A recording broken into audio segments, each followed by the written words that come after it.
오늘 설교 본문이 시편 104편에서 4편 1절에서 35절 전편이 되겠습니다. 내용이 너무 길어서 좀 생략하고 봉독해 드렸습니다. 그리고 이 104편의 그 시편의 내용이 아무래도 여러분들에게 좀 더 이해하기 쉽게 전달될 수 있게 하기 위해서 새 번역을 여기다 마련을 해서 여러분들 주보에 이제 끼워 드렸습니다. 강 목사님, 신 목사님 너무 감사합니다. 이 단과 모든 내용을 상당히 신중하게 여기에 프린트 되어 있는데 너무 감사드립니다. 설교 마칠 때까지 그 새 번역 시편 내용을 그냥 계속 보시길 바랍니다. 본 시편의 저자와 저작 시기는 알려져 있지 않습니다. 다만 이 시의 저자가 당시의 애굽과 근동에 알려져 있던 창조 설화를 잘 알고 있었다고 하는 것은 틀림없는 사실입니다. 왜냐하면 이 시편에는 그 당시 애굽과 근동의 창조 설화의 내용을 간접적으로 반영해주는 분위기가 깔려 있습니다. 숨겨 있습니다. 그 당시 애굽과 근동의 창조 설화는 자연과 만물이 숭배의 대상이었습니다. 하지만 이 시에서는 자연과 만물이 하나님의 영광을 드러내는 피조물이라는 사실을 분명히 선포하고 있습니다. 이 시의 저자는 자기를 포함해서 주변에서 볼 수 있는 것에서부터 그 기원과 근거는 무엇이며 현재의 상태로 존재하는 배후의 힘은 무엇인가, 그리고 이 사실을 애굽 근동에서는 무엇이라고 답하고 있는가에 대해서 진지하게 묵상해 가면서 본 시편을 전개해 가고 있습니다. 본문 34절에 내 묵상을 주님이 기꺼이 받아주시면 좋으련만 나는 이 구절에 그 사실이 분명히 나타나 있습니다. 시편의 내용이 하늘, 땅, 풀, 초목, 달과 해, 그리고 생명의 순서로 되어 있습니다. 본 시편은 창세기의 창조 이야기를 순서대로 시로 배열한 것은 아닙니다. 창세기의 그 창조 순서와는 이 시편의 내용과는 좀 다릅니다. 그렇다고 해서 창조의 그 조화, 즉 코스모스를 예찬하는 시도 아닙니다. 이 시에서 시인은 자연과 인간의 삶 속에 깊이 섭리하시는 하나님을 찬양하면서 그 자리에 다른 사람도 초청하고 있습니다. 자연과 인간의 삶을 깊이 섭리하시는 하나님의 창조의 세계에 사는 인간들의 관심은 주로 정치, 이념, 광고, 주식, 경제 지표, 환경, 매일매일 쏟아져 나오는 각종 데이터에 관심이 집중되어 있습니다. 일반적으로 사람들의 마음은 하늘로부터 땅으로, 하나님으로부터 그들 자신으로, 그리고 진부한 감정의 흐름에 늘 자신을 고정시켜 가고 있습니다. 그런데 이 시편의 흐름을 따라서 묵상해 가면은 우리의 마음이 땅에서 하늘로, 세상의 것들로부터 하나님께로 마음의 눈이 떠지면서 그분을 찬양하게 되는 그런 신비스러운 경험을 해갈 수가 있습니다. 여러분, 제 말이 빈말인지 참말인지 한번 일주일 동안 어떤 경험을 목표로 하고 시편을 읽지 말고 성령으로 인도해 주시옵소서. 이 말씀이 속에 인도하고자 하는 그 길로 나를 인도하시옵소서 하고 온전히 맡기고 하루에 한 3번, 5번씩 여러분 읽어가면은 제 말이 사실이라는 걸 알게 됩니다. 아, 이런 세계도 있구나. 내가 이 세계를 놓치고 살고 있구나. 이런 삶이 있구나. 이런 자유로운 삶, 이런 기쁨의 삶, 이것을 놓치면 안 되겠구나. 이걸 간직하고 이 세상을 볼 수 있어야 되겠구나 하는 것을 자꾸 깨달아갑니다. 본 시편에서 우리가 일상에서 관계를 맺고 사는 것들이 더럽고 추하다고 세뇌시키질 않습니다. 그러한 것들로부터 자유하게 되어가는 하나님께서 창조하신 인간의 본연의 모습이 어떤 것인가를 깨달아가게 합니다. 그러면서 이 시편이 오늘 우리 시대에도 왜 그렇게 필요한가를 깨닫게 되고 다른 사람을 그 자리로 초청하게 됩니다.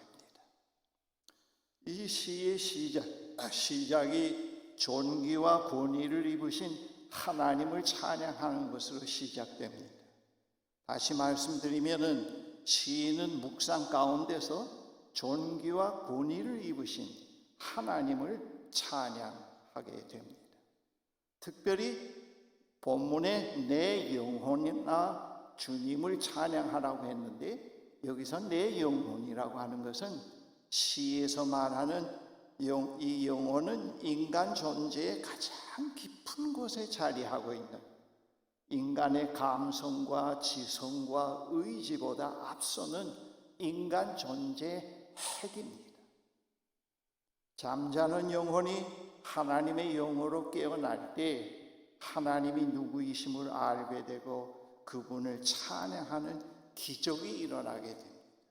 그러면서 지성적인 것과 영적인 것이 분리되지 않고 통합이 되면서 이 사랑의 이 피조의 세계를 보면서 의미와 목적을 묻게 되고 또 그것이 이러한 피조의 세계가 어떻게 과학적으로 형성되었는가를 또 우리가 깨달아 알면서 이 과학, 합리적인 것과 영적인 차원이 하나라고 하는 사실을 깨달아가기 시작합니다. 본문 1절에 내 영혼아 주님을 찬양하여라. 주 나의 하나님, 주님은 더없이 위대하십니다. 권위와 위엄을 갖추셨습니다. 여기서 이 존귀와 권위를 입으신 하나님의 모습이 2절, 4절에 이렇게 묘사되어 있습니다. 본문에 보면은 하나님은 빛을 입으시고 하늘에 천막을 치시되 물에 천막을 바치는 기둥을 세우셨습니다. 빔을 세웠다는 겁니다. 그리고 구름은 그의 수레요 바람과 화염은 하나님의 사역자입니다. 여기서 하나님의 장막이 우주적이며 하나님께서 자연을 운영하신다는 사실을 시인은 말해주고 있습니다. 2절 4절의 내용을 보시면은 주님은 빛을 옷처럼 걸치시는 분, 하늘을 천막처럼 펼치시는 분, 물 위에 누각의 들보를 놓으신 분, 구름으로 병거를 삼으시며 바람 날개를 타고 다니신 분, 바람을 심부름꾼으로 삼으신 분, 번갯불을 시종으로 삼으신 분이십니다 했습니다. 하나님의 장막이 우주적이며 하나님께서 자연을 운영하고 계신다는 사실을 여기서 말씀합니다. 그 다음에 시인은 땅의 실상을 노래합니다. 땅을 만드시고 그것을 물과 구별하시고 땅이 바다에 덮이고 물이 산 위에 섭니다. 하나님께서 땅에 기초를 놓으셔서 영원히 흔들리지 않게 하십니다. 5절, 9절 내용, 주님께서는 땅에 기초를 튼튼히 놓으셔서 땅이 영원히 흔들리지 않게 하셨습니다. 옷으로 몸을 감싸듯 깊은 물로 땅을 덮으시더니 물이 높이 솟아서 산들을 덮었습니다. 그러나 주님께서 한번 꾸짖으시니 물이 도망치고 주님의 천둥 소리에 물이 서둘러서 물러갑니다. 물은 산을 넘고 골짜기를 타고 내려가서 주님께서 정하여 주신 그 자리로 흘러갑니다. 주님은 경계를 정하여 놓고 물이 거기를 넘지 못하게 하시며 물이 되돌아와서 땅을 덮지 못하게 하십니다. 그 다음 그 10절, 13절에서는 그 물에 대한 노래입니다.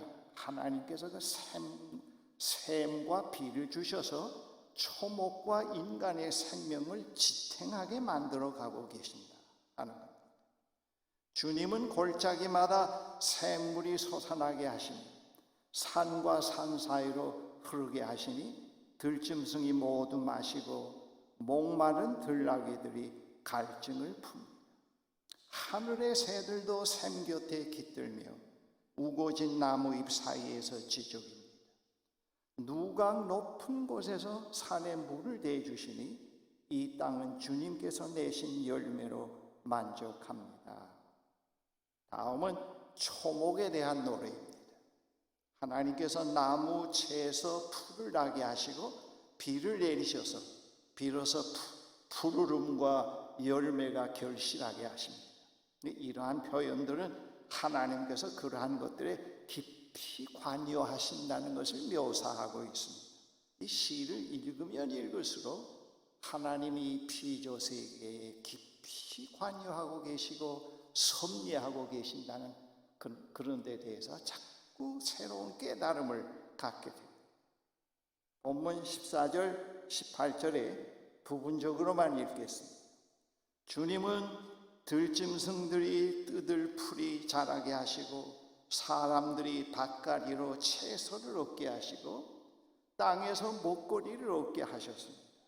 사람의 마음을 즐겁게 하는 포도주를 주시고 얼굴에 윤기가 나게 하는 기름을 주시고 사람의 힘을 북돋아주는 먹거리도 주셨습니다 했습니다.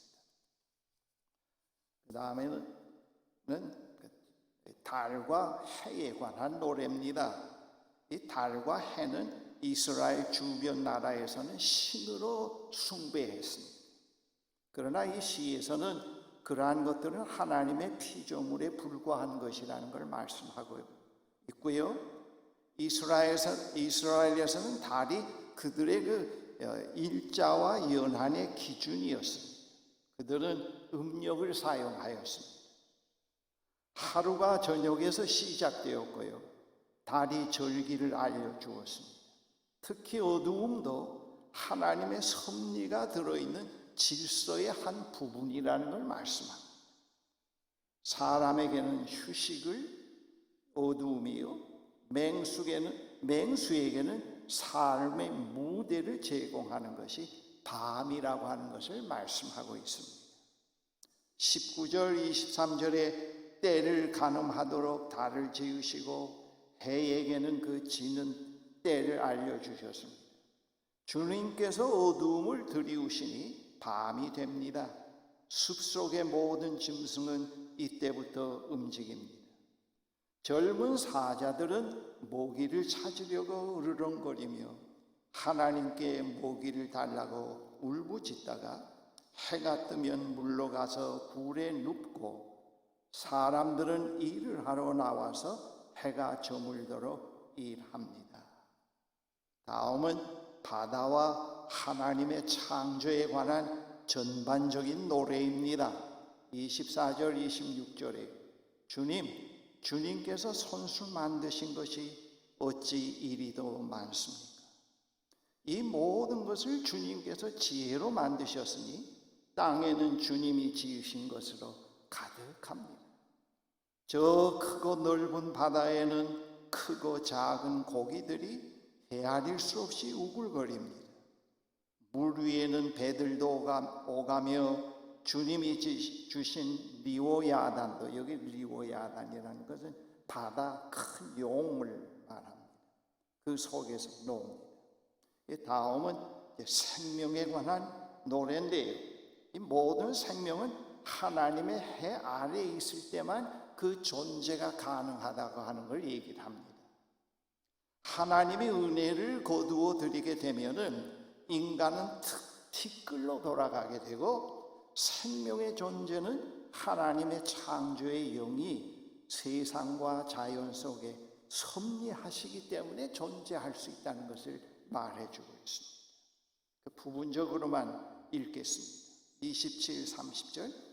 이 모든 피조물이 주님만 바라보며 때를 따라서 먹이 주시기를 기다립니다. 주님께서 그들에게 먹이를 주시면 그들은 받아먹고, 주님께서 손을 펴 먹을 것을 주시면 그들은 만족해합니다. 그러나 주님께서 얼굴을 숨기시면 그들은 떨면서 두려워하고, 주님께서 호흡을 걷어들이시면 그들은 죽어서 본래 흙으로 돌아갑니다 했습니다. 특별히 여기에 매우 희망적인 내용이 있는데요.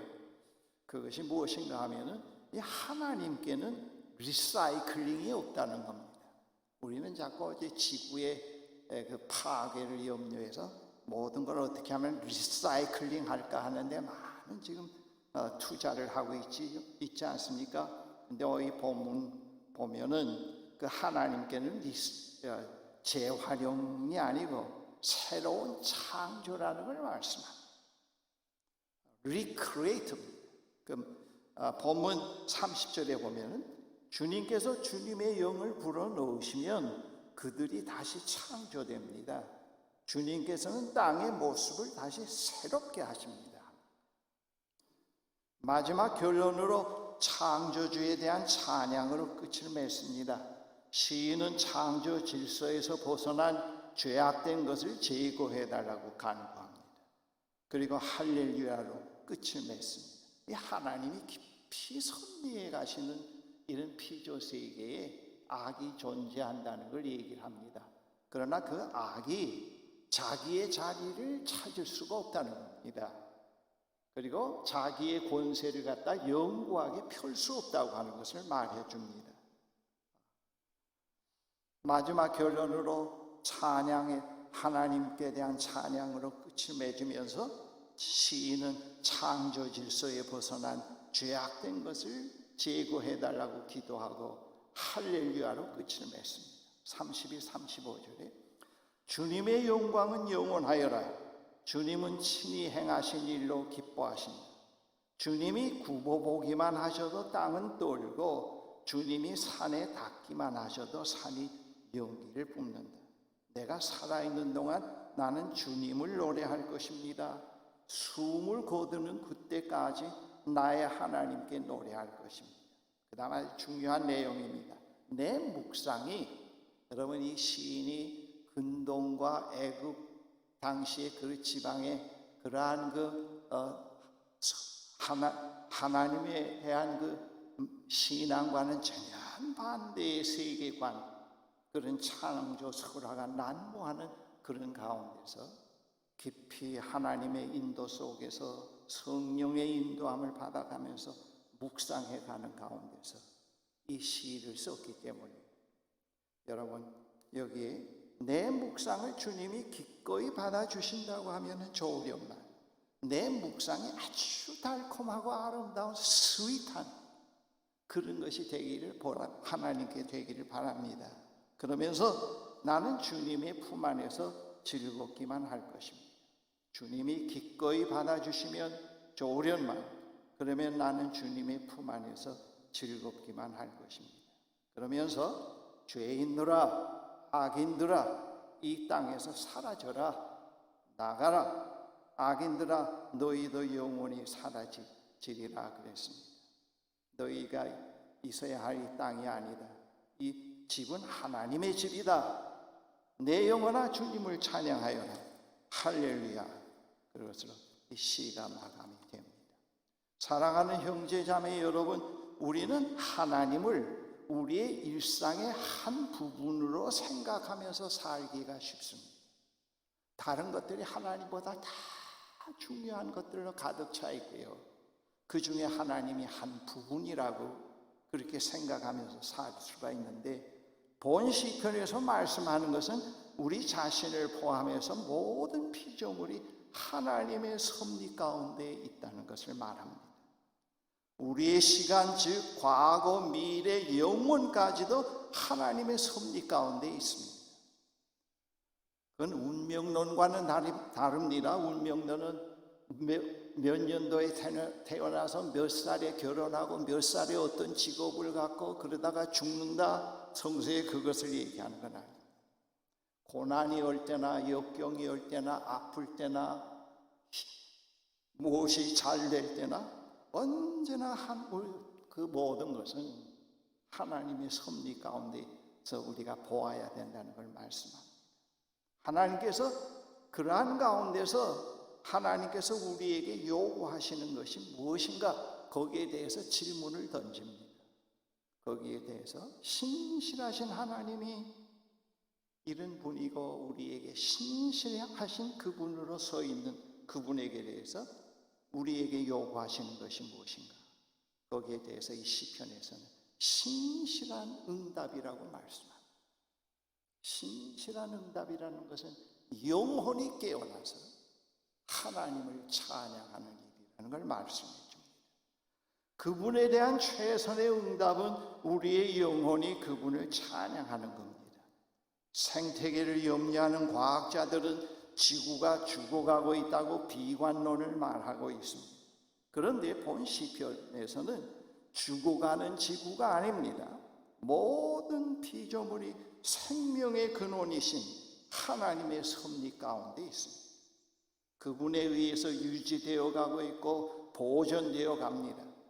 그분이 이제라도 얼굴을 돌리시면 모든 피조물은 죽습니다. 그렇다고 이제부터 마음껏 생태계를 파괴하고 마구잡이로 세상을 살라고 하는 뜻은 아닙니다. 이 하나님의 섭리가 깊이 게재되어 있는 이 세상을 우리가 어떻게 하나님의 심정으로 잘 돌볼 수가 있을까? 어떻게 잘 유지해 가는 일에 동참할 수가 있을까? 그걸 늘 생각하라고 하는 뜻입니다. 이 모세거를 건립할 때요, 군청에 가서 허가를 낼 때 이 지역에, 지금 우리 모세골이 있는 지역에 될 수 없는 종교시설이 뭡니까? 먼저 물었어요.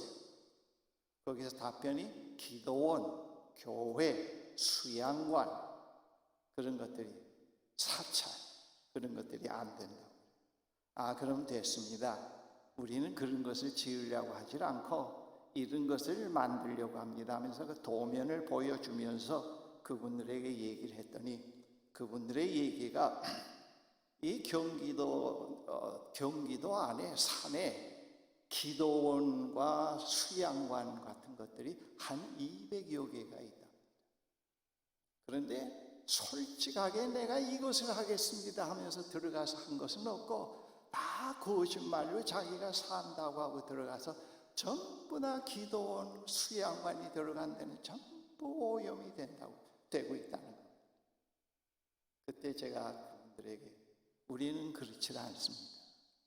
우리는 이 세상이 하나님의 것으로 믿습니다. 아버지가 이 세상의 주인입니다. 우리가 이제 만들고 우리가 이제 그걸 보존하고 운영해가는 것들을 여러분들이 한번 와보시면은, 이게 가능하구나, 이런 세계도 가능하구나 하는 걸 창조의 세계의 한 비유의 사건으로 여러분들이 볼 수가 있습니다. 그렇게 얘기를 했어요. 그걸 화려하게 지어서 남에게 과시하고 그러려고 한 건 아닙니다. 어떤 면에서 보면은 너무 부르주아 같고 문턱이 높다고 할 수도 있는데, 들어와서 보면 그렇지 않아요. 와서 있었던 사람마다 나아갈 때 하는 말이 참 절제되고 럭셔리하지 않고 아주 아름답다고. 계속 이것이 이 땅 위에 있어주면 자기들이 언제라도 갈 수 있는 곳이 있다고 하는 큰 마음의 고향이 되겠다고 그렇게 얘기를 해요. 그것만 해도 큰 전도라고 봅니다. 그렇죠? 그것만 해도 상당히 굉장한 신학적인 이론, 영성적인 이론을 그들에게 얘기하지 않더라도 바로 그겁니다. 우리는 그것을 늘 생각해야 되는데 그게 바로 하나님께 응답해가는 자세입니다. 그분에 대한 최대의 응답은 우리의 영혼이 깨어나서 그분을 찬양하는 것, 그리고 모든 피조물의 생명의 근원이신 하나님의 섭리 가운데 있다는 것, 그분에게 의해서 유지되고 보존되어 가고 있다는 것을 우리는 세상 사람들에게 알려야 합니다. 예수님도 말씀하셨습니다. 마태복음 6장에 보면은 공중의 새 한 마리도 들에 핀 꽃 한 송이도 하나님께서 기르시고 먹이신다고 하셨습니다. 그러므로 너희는 먼저 하나님 나라와 그의 의를 구하라고 그렇게 말씀하셨습니다. 여러분, 설교 후에 부를 79장 주 하나님 지으신 모든 세계, 이 찬송은요, 스웨덴의 칼 구스타프 보벨이라는 목사님이 작사했습니다. 그는 목수의 아들로 태어나 소년 시절에, 어린 시절에는 뱃사람으로 바다에서 살았습니다. 그는 19살 때 예수를 영접하고 목사가 되었습니다. 어느 날 그는 비가 갠 호숫가를 거닐고 있었습니다. 맑게 갠 하늘 아래 비를 맞고 춤을 추는 숲속의 나무들과 호수에 비친 하늘의 뭉게구름, 하늘에 뻗친 무지개를 보던 중에 시상이 떠올랐습니다. 그래서 이 시를 지었다고 그는 그렇게 수레를 하고 있습니다. 이 찬송시의 내용이 이러합니다. 주 하나님 지으신 모든 세계 내 마음속에 그리워볼 때, 하늘의 별 울려 퍼지는 뇌성, 주님의 권능 우주의 참, 숲속이나 험한 산골에서 지저귀는 저 새소리들과 고요하게 흐르는 시냇물은 주님의 솜씨 노래하다. 주 하나님 독생자 아낌없이 우리를 위해 보내주셨네. 십자가에 피 흘려 죽으신 주 내 모든 죄를 대속하셨네. 내 주 예수 세상에 다시 올 때 저 천국으로 날 인도하네. 나 겸손히 엎드려 경배하며 영원히 주를 찬양하네. 후렴 주님의 높고 위대하심을 내 영혼이 찬양하네. 주님의 높고 위대하심을 내 영혼이 찬양하네. 신학자 칼 발트는 하나님의 백성들, 즉 그리스도인들은 자기가 사는 그 시대의 그 현실에서 한 손에는 성경, 다른 한 손에는 신문을 들고 있어야 한다고 했습니다. 이 말은 그리스도인들은 어느 시대에나 현실을 무시하면서 살면 안 된다는 것입니다. 왜? 하나님의 것이기 때문에. 악인의 것이 아니고 하나님의 것이기 때문에, 하나님의 섭리 속에 있는 세상이기 때문에 그렇습니다. 우리는 현실의 문제에 관심을 갖고 더 나아지는 세상을 되어가기 위해서 기도하며 행동해야 됩니다. 완벽한 세상 우리는 불가능합니다. 주님이 오실 때까지.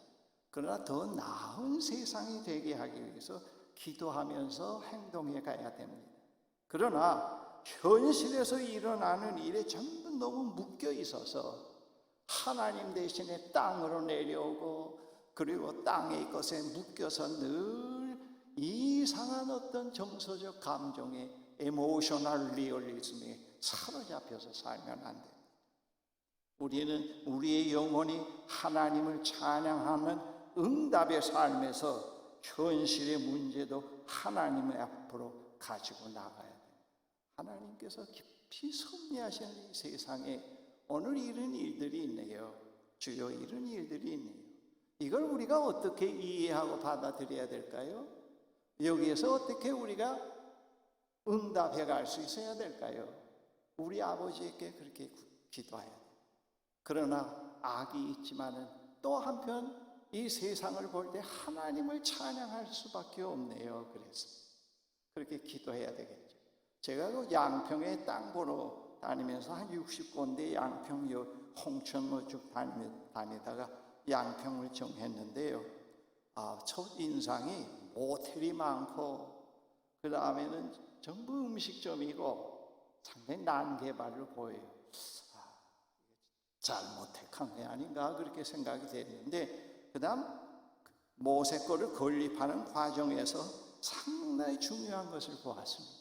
이 양평이라고 하는 자연 지형이 얼마나 아름다운지요. 남한강, 북한강이 흐르면서 두물머리에서 만나고, 그 두물머리라는 말이 얼마나 아름답게 들려오는지요. 그리고 정말 아름다워요. 하나님, 그때부터 자꾸 그 모태를 보고 난개발 음식저름을 보고 한숨을 짓지 않고 찬양하기 시작했고, 요즘에는 시간만 있으면 우리 양평 그 강변 뚝에 한 6km, 한 6km의 그 트랙, 워킹 트랙이 있는데, 시간만 있으면 오전에 거기서 걷습니다. 잔잔한 강을 보고 하나님을 찬양하는데 마음이 편안해지고 잔잔해지고, 읽은 책이 다 정리가 되면서, 이거 양평의 이 강변 워킹 트랙은 하나님이 주신 선물이구나. 그럼 미국에 가도 그런 거 보기가 힘들어요. 제가 미국에 그런 건 다 빼놓고 다녔는지는 모르겠지만 말입니다. 그래요. 감사해요. 하나님을 찬양해요. 지금 이렇게 살면서 지금과 같은 오늘의 현실에서 그런 감사와 그런 것이 없다면 정서적으로 얼마나 메마를까요? 그렇죠? 근심과 걱정에서 시들어가고, 이 코로나가 육체를 쇠약하게 한다는 것보다도 이 코로나가 지금 정신적으로 사람들을 자꾸 병들게 만듭니다. 병들게 만듭니다. 그래서 어느 때보다도 예수 믿으면 코로나에 안 걸립니다가 아니고, 이런 시대에 영혼이 병들지 않도록 계속 치유해주고 그분을, 사람들을 일으켜 세우고, 이 피조 세계에 깊이 섭리해 가진 하나님께로 교회가 그들을 인도해야 할 책임이 있습니다. 물론 현실, 정치 현실에 대해서 우리는 분명히 얘기를 해야 됩니다. 우리에게 이 현실은 우리 아버지의 것입니다. 이 현실의 주인은 거짓과 불의를 행하는 자들의 것이 아닙니다. 창조주 하나님 아버지의 것입니다. 거짓과 불의를 행하는 자들은 하나님의 것을 자신들의 소유로 만들고자 하고 하나님 자리에 그들이 앉아 있으려고 합니다. 근데 그게 불가능하죠. 그러니까 자꾸 거짓말을 하게 되죠. 그걸 유지하기 위해서. 그 다음 광기에 도달하게 되다 멸망하게 되곤 합니다. 여러분, 지금 인류 역사를 보면 거짓과 불의를 일삼는 세력들이 영원히 지금까지 보존되어 오는 것은 하나도 없습니다. 이 세상은, 피조 세상은 그들의 것이 아닙니다. 그래서 오늘 본문에도 그들을 쫓아내야 다, 그들이 있을 자리가 아니라고 그렇게 얘기합니다. 그들이 머물 수 있는 자리는 피조 세계에 없습니다. 없어요. 전부 위장하고 거짓말로 하고 돈을 뿌려서 일시적으로 눈을 막고 그렇게 해서 시간 끌기지, 그들이 있어야 할 자리는 없어요. 여러분, 그런 확신만 우리가 갖고 있다고 하면은 상당한 능력 있는 하나님의 백성으로 우리가 살아갈 수가 있습니다. 그러한 사실을 알기 때문에 그들은 의로운 자를 죽이고 학정을 펴고 거짓과 악으로 그들의 권세를 유지해 가려고 합니다. 그러나 이 피조 세계에 악인이 머물 자리는 없습니다. 오직 하나님이 계시는 자리. 그래서 우리는 하나님의 백성으로서 언제나 하나님을 찬양하는 그런 삶을 우리가 자꾸 개발해 가야 됩니다. 노래로서, 삶에서 하나님을 찬양하고 하나님이 살아계시고 섭리하신다는 것을 우리는 말로서 삶 현장에서 보여주어야 합니다. 기도하십시오.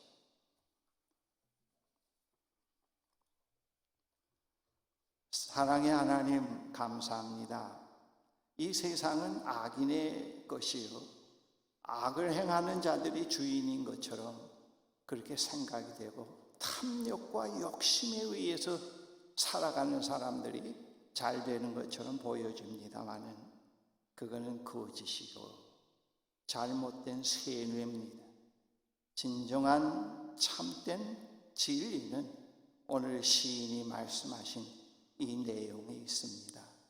여기에 진실이 있고 참이 있고 우리가 의지하고 소망을 가져야 될 이 우주의 실제가 있습니다. 우리가 항상 어떤 상황에서 어떤 처지에서 살아가더라도 하나님 앞에 신실할 수 있게 해주십시오. 아버지께서 우리에게 신실한 것처럼 우리가 아버지께 대해서 신실할 수 있게 해주십시오. 예수 그리스도의 이름으로 기도합니다. 아멘.